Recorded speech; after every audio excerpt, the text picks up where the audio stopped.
5년 전 제 인생은 한순간에 무너졌습니다. 집도, 직장도, 가족도 마치 누군가 일부러 쓸어담아 없애버린 듯 흔적도 없이 사라졌습니다. 그때 비로소 깨달았습니다. 세상은 언제나 제 편이 아니며 가족이라는 이름도 영원한 약속은 아니라는 사실을 말입니다. 아이러니하게도 그때 저를 떠났던 사람들이 지금 다시 제 앞에 나타나려 합니다. 정말 가족이라서일까요? 아니면 다시 이용할 가치가 생겼기 때문일까요? 제 이름은 김도연입니다. 올해 49, 한때 대기업에서 인정받던 직장인이었습니다. 누구나 알만한 회사의 로고가 찍힌 출근증만 목에 걸어도 사람들은 저를 믿을 만한 남자라고 말했습니다. 저 역시 그렇게 믿었습니다. 내 인생은 안정적이고 흔들리지 않을 거라고 말입니다. 하지만 인생은 그런 확신을 오래 두지 않았습니다. 모든 일의 시작은 친구였습니다. 오래 알고 지낸 친구 태수가 어느 날 말했습니다. 도연아, 너 지금 회사에서 하는 일? 그거 내 이름 걸고 하면 훨씬 돈 된다. 저는 처음엔 웃어넘겼습니다. 야, 나 회사 나가서 뭐 하냐? 괜찮아. 그냥 여기 버티면 연금도 나오고 안정적이야. 그런데 이상했습니다. 그 말이 머릿속에서 쉽게 사라지지 않았습니다. 가슴 한편이 이상하게 뛰었습니다. 그래서 저는 결국 그 안정이라는 울타리를 스스로 벗어났습니다. 그리고 저는 깨달았습니다. 모든 선택에는 대가가 따른다는 것을. 처음 사업은 놀라울 정도로 잘 됐습니다. 기존에 하던 업무 경험을 살린 프랜차이즈 컨설팅 사업. 태수는 영업을 맡고 저는 현장을 맡았습니다. 고객은 늘었고 계약은 계속 이어졌으며 은행 통장에 찍히던 숫자들은 저를 취한 사람처럼 만들었습니다. 그때 저는 모든 것이 잘 풀린다고 착각했습니다. 하지만 성공은 언제나 두 얼굴을 가지고 있습니다. 어느 날부터 태수는 회계 자료를 보여주지 않았습니다. 보고를 미루고 변명하고 연락을 피했습니다. 그리고 결국 그는 모든 계약금과 회사 자금을 들고 사라졌습니다. 그때부터였을 겁니다. 제가 알고 있던 세계가 천천히 무너진 것이. 재정 문제는 순식간에 현실이 되었습니다. 수금은 막히고 남은 건 빚뿐이었습니다. 그 무렵 제 아내였던 민정은 저를 바라보는 눈빛이 변했습니다. 처음엔 한숨, 그 다음엔 무시, 그리고 마지막엔 냉담함. 어느 날 민정은 말했습니다. 더는 이렇게 못 살아. 하온이 데리고 나갈 테니까 연락하지 마. 저는 말했습니다. 민정아, 잠시만 기다려. 다시 일어날 수 있어. 민정은 코웃음을 치며 말했습니다. 도연아, 너 현실 좀 봐. 넌 끝났어. 그 말과 함께 문이 닫혔고 그날 이후 가정도 제 인생에서 사라졌습니다. 절망 속에서도 저는 살아야 했습니다. 하온이를 제가 키우게 된 건 민정에게 아이를 맡길 수 없었기 때문입니다. 그 선택 하나가 제 삶을 버티게 만든 힘이었습니다. 그리고 바로 그때 운명처럼 한 사람이 제 앞에 다시 나타났습니다. 제 첫사랑 현주였습니다.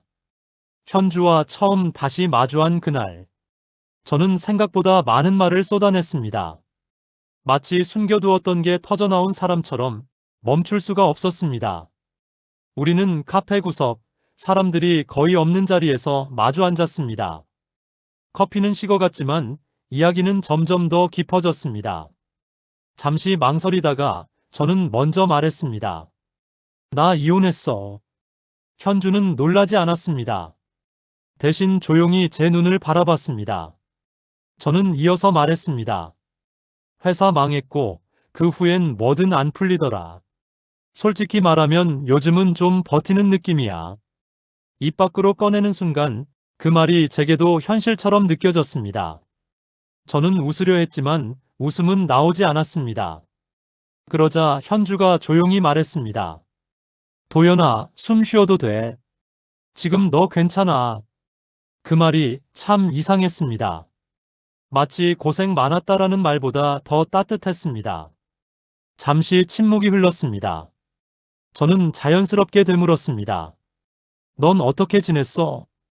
현주는 커피잔을 돌리며 말했습니다. 나 그냥 조용히 지냈지. 남편 떠났어. 병 때문에. 그 말에 저는 고개를 들었습니다.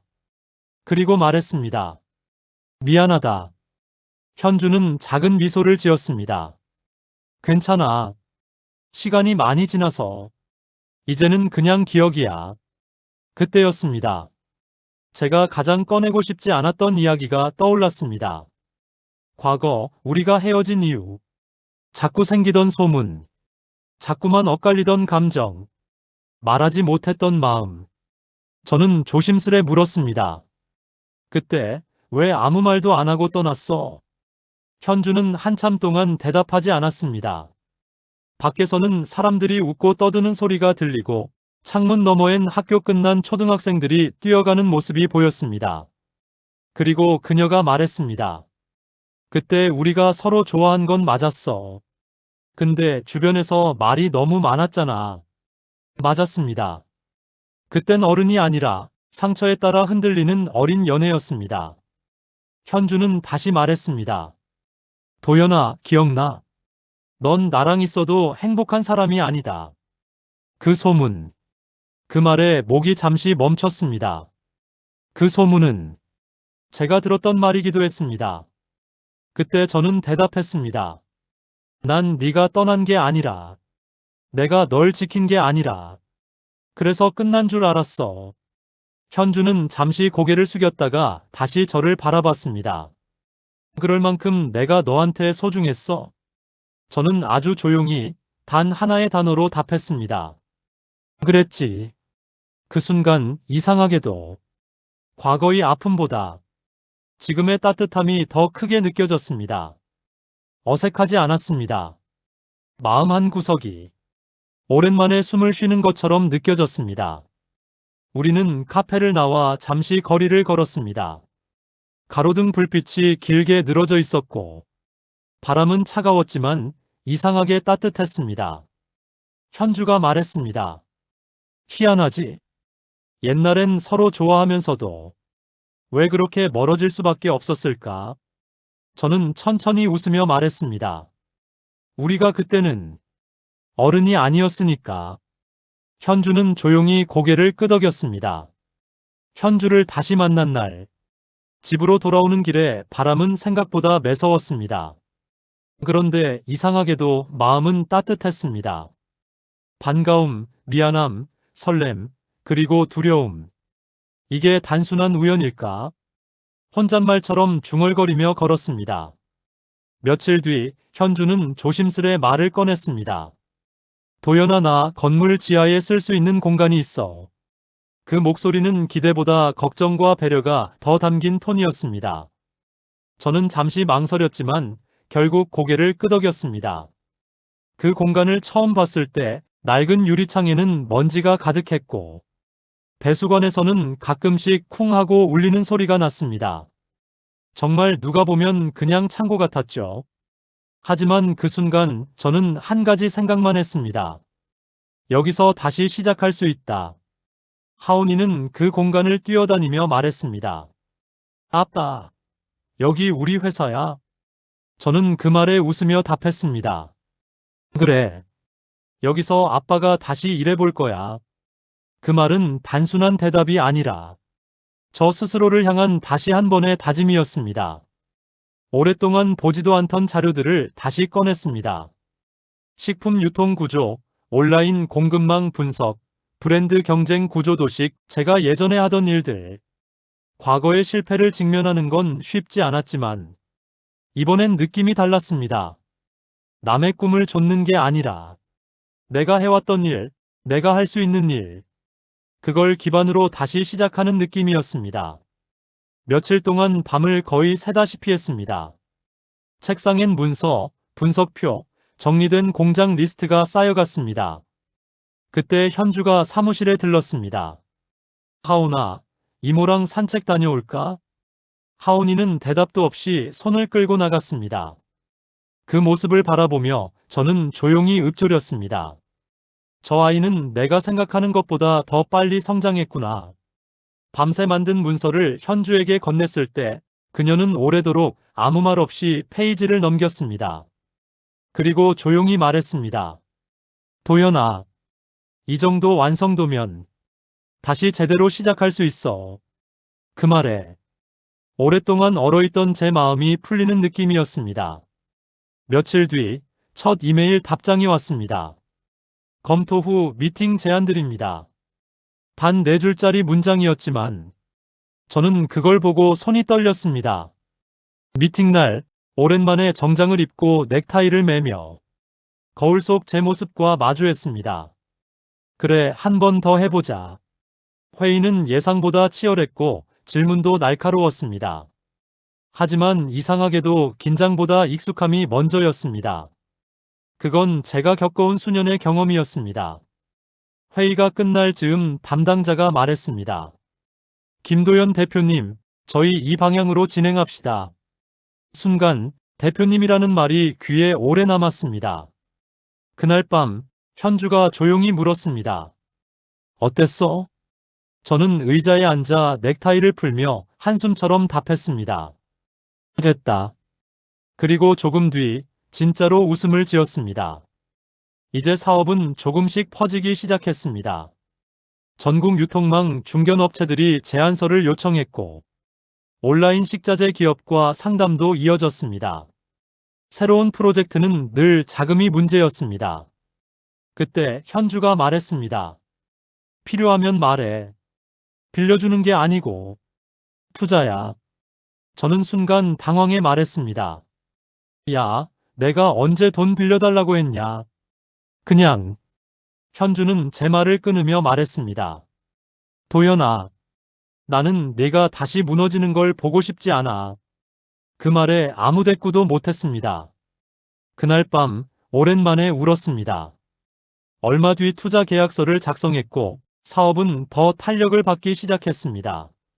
하온이는 점점 사무실에 자연스럽게 녹아들어갔고 가끔 제자리에서 뛰어다니며 말했습니다.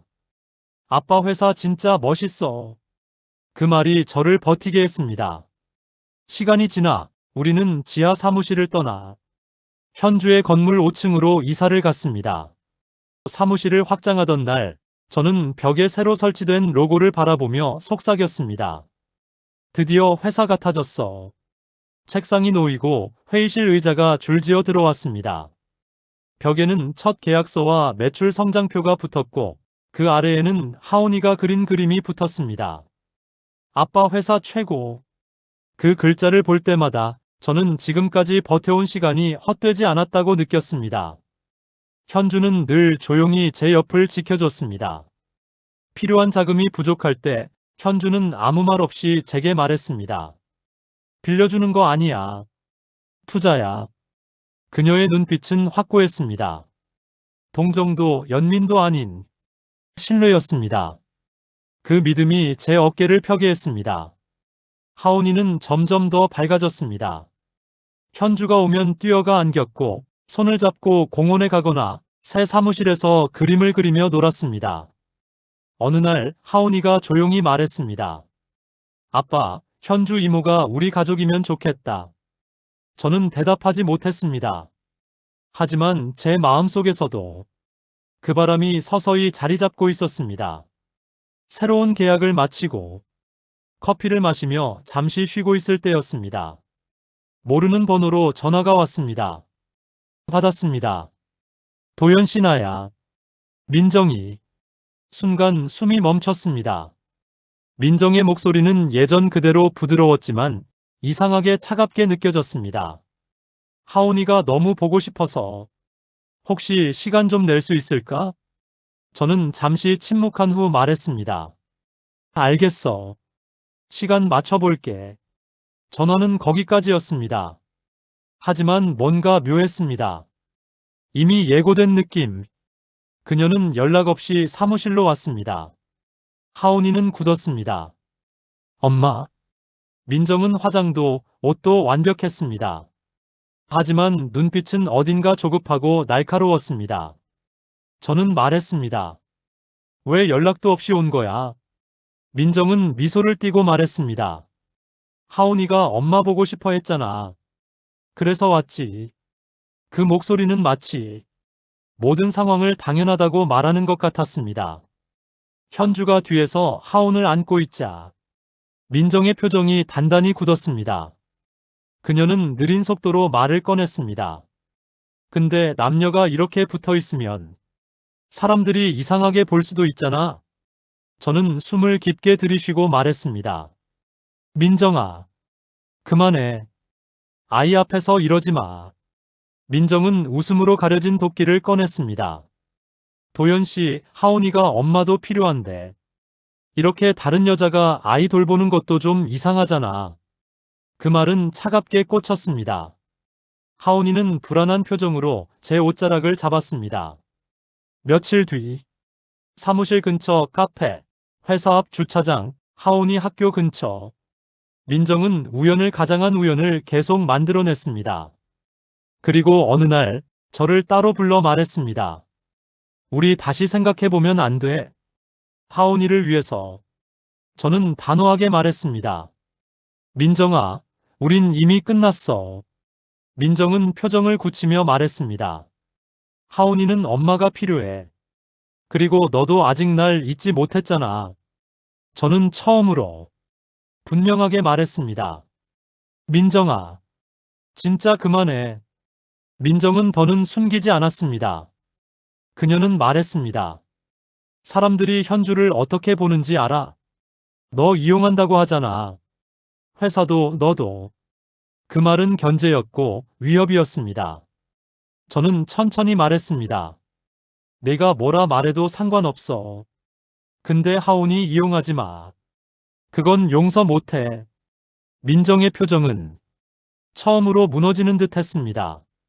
그날 이후 저는 확실히 깨달았습니다. 누군가 떠났다는 건 그 사람이 나쁜 사람이라서가 아니라 그 사람이 내 인생에서 끝났어야 할 사람이었기 때문이라는 것. 그리고 누군가 다시 나타난다는 건 기회가 아니라 시험일 수도 있다는 것. 현주는 늘 옆에 있었습니다. 말없이 조용히 따뜻하게. 하온이는 이제 그녀를 자연스럽게 의지했습니다. 저는 스스로에게 말했습니다. 흔들리지 말자. 지킬 건 선택이 아니라 책임이다. 그리고 시간이 조금 더 흐른 뒤 오랜만에 동창회였습니다. 정확히 말하면 가고 싶지 않았던 자리였습니다. 하지만 하온이가 잠든 얼굴을 보고 현주가 조용히 말했을 때 저는 마음이 흔들렸습니다. 도연아, 네가 웃는 자리에 내 인생도 다시 올라올 수 있어. 억지로가 아니라 그냥 한번 가보자. 그 말에 저는 결국 참석했습니다. 그리고 오늘 저는 그 선택이 단순한 외출이 아니라 운명 같은 전환점이었다는 걸 알게 됐습니다. 동창회장은 떠들썩했고 술과 웃음 냄새가 뒤섞여 있었습니다. 저는 현주와 함께 앉아 조용히 사람들을 맞았습니다. 그러던 중 그 이름이 들렸습니다. 민정. 길게 웨이브된 머리, 값비싼 구두, 자신감으로 번들거리는 표정. 그녀는 천천히 제 앞까지 와서는 입꼬리를 올렸습니다. 하온 아빠 오랜만이다. 그 말투는 반가움이 아니라 마치 내가 하온이 엄마라고 과시하는 목소리였습니다.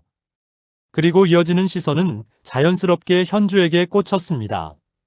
근데 둘이 이렇게 같이 다니면 좀 오해 생기지 않을까? 가족도 아닌데 너무 붙어 다니네. 그 말에 테이블 공기가 살짝 굳었습니다. 저는 아무 말도 하지 않았습니다. 아직은 그럴 필요가 없었습니다.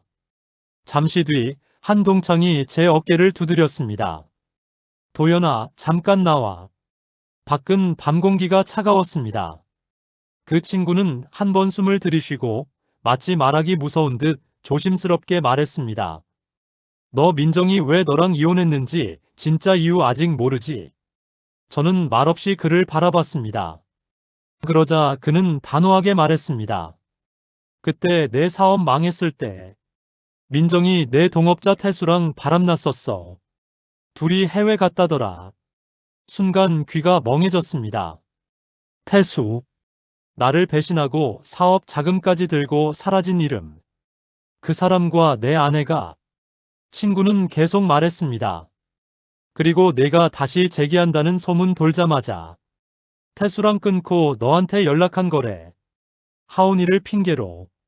그 말은 칼처럼 명확했고 깊었습니다. 저는 천천히 숨을 들이쉰 뒤 조용히 대답했습니다. 알려줘서 고맙다. 자리로 돌아오자마자 들려온 건 민정의 높은 목소리였습니다. 현주야, 너무 나서지 않는 게 좋을 것 같아. 아이한테 친엄마는 나야. 그런데 네가 자꾸 끼어들어서 하온이가 혼란스러운 거야. 그 말에 현주는 잠시 입술만 깨물었습니다. 반박하지 않았고 오히려 조용히 숨을 삼켰습니다. 그 모습에 제 안에서 뭔가 끊어졌습니다. 저는 자리에서 천천히 일어나 민정을 향했습니다. 민정아, 그만해. 그녀는 어색하게 웃으며 말했습니다. 왜?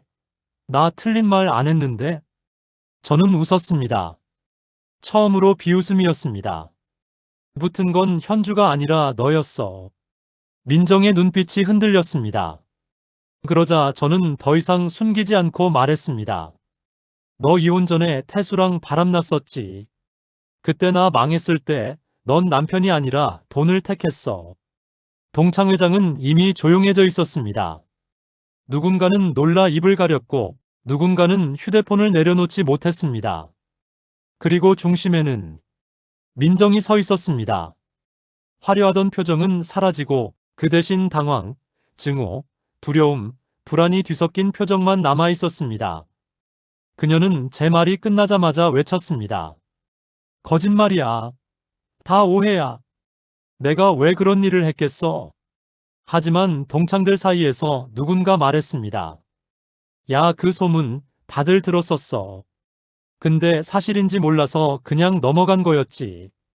또 다른 한 명이 말했습니다. 그때 너 갑자기 명품 들고 다니고 여행 사진 올리던 거. 다 알았어. 그냥 모른 척 했던 거야. 민정의 얼굴이 하얗게 질렸습니다. 아니야. 그거는 태수가 먼저 접근한 거고 난. 그녀는 결국 저를 향해 손을 뻗었습니다. 도연 씨, 제발 말도 안 돼. 나 그냥 잠시 흔들렸던 거야. 하지만 지금은 아니야. 지금은 다시 시작하고 싶어서.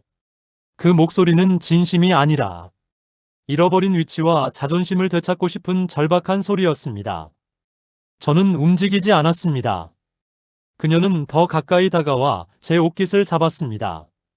도연 씨, 제발. 제자리로 돌아오면 안 돼. 하온이도 나 엄마잖아. 내가 다시 노력할게. 이 여자가. 그 순간 그녀의 시선이 현주에게 향했습니다. 목소리는 공격으로 바뀌었습니다. 이 여자가 도연 씨 흔들어 놓은 거잖아. 내가 없을 때 틈 타서 들러붙은 거잖아. 이 여자가. 저는 그 손을 잡아 조용히 떼어냈습니다. 그만해. 그 말은 화가 아닌 완전히 끝났다는 확인 같은 목소리였습니다. 민정은 믿을 수 없다는 듯 저를 바라보며 떨리는 소리로 말했습니다.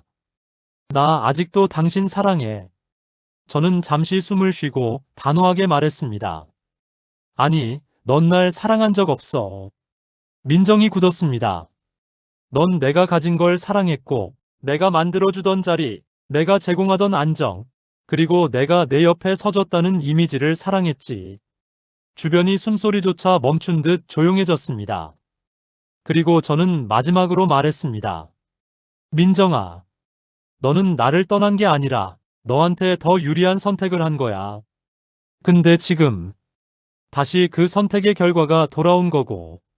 민정의 다리가 풀린 듯 주저앉았습니다. 그럼 날 그냥 버리는 거야? 저는 고개를 들지 않은 채 대답했습니다. 너는 날 버렸어. 이제 나도 선택할 차례야. 그녀는 울부짖듯 말했습니다. 현주 때문이지? 저 여자만 없었으면. 그때 저는 처음으로 목소리를 크게 냈습니다. 현주 때문이 아니야. 민정의 울음이 멈췄습니다. 저는 천천히 그러나 확실하게 말했습니다. 넌 이미 내 자리에서 나갔고, 현주는 그냥 내가 다시 숨을 쉬게 해준 사람이야. 민정은 그 말을 끝으로 더 이상 아무 말도 하지 못했습니다. 그리고 동창 하나가 작은 목소리로 말했습니다. 야, 그만해. 취해지기 전에. 민정은 엉망이 된 화장 그대로 자리에서 일어나 휘청이며 문을 나갔습니다. 문이 닫히는 소리가 들리고 나서야 현주가 제 옆에 조용히 있었습니다. 그녀는 아무 말도 하지 않았습니다. 그냥 제 손등 위에 조심스럽게 자신의 손을 올렸습니다. 저는 그 손을 천천히 감싸며 속으로 생각했습니다. 이제야 진짜 끝났다.